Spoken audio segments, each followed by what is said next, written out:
Today, Dad Cooks is cooking Thai ground pork with holy basil and egg. And this is a great accompaniment with steamed rice. First off, we're going to heat up the oil and cook the eggs, or rather fry the eggs, almost like deep frying them in really hot oil.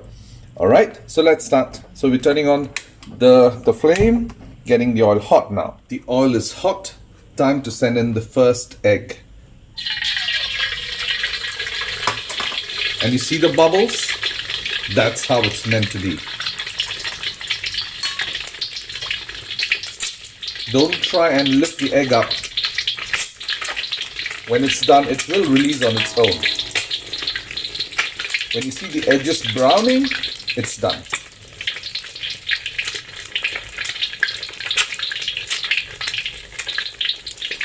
And that's done.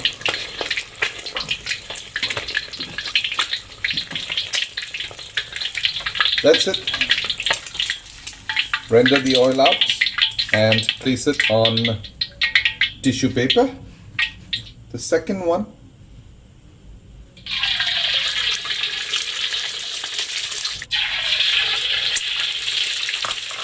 Oil is hot.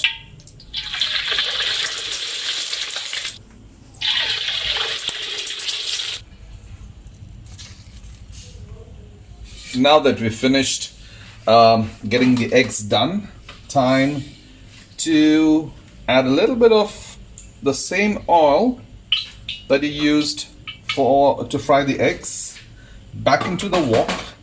You should have pounded the garlic and the chilies and then added them to infuse the oil with chili and garlic flavors. But I'm going to skip the pounding and I'm going to infuse the oils directly. So watch how it goes. Okay. The oil is hot.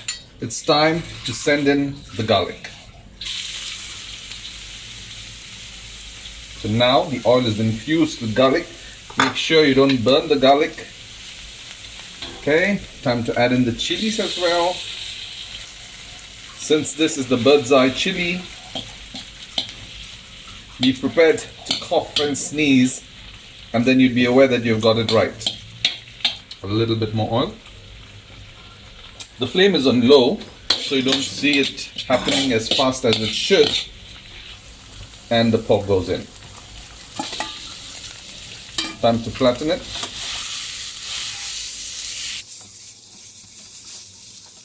Wait for it to brown or change color. When it's done, it's time for you to add in the sauces. The meat seems to have nicely changed color. So now it's time to add in the yard long beans. And at this point, if you find it drying out, which it has in my case, add a little bit of water.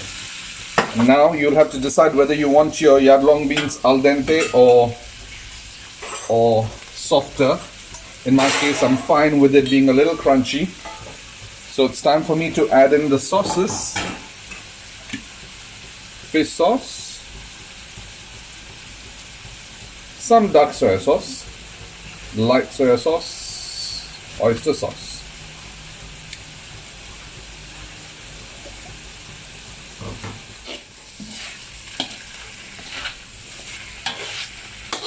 And that's some white onions. That's about it. It's time to turn off the heat in a bit.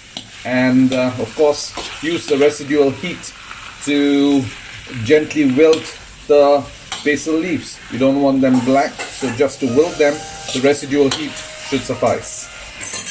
And I'm turning off the heat at this point, and in goes some freshly peeled, freshly plucked basil leaves from the garden. Basil leaf or basil leaves? Basil leaves. That was my wife. And we're done. Time to savor it.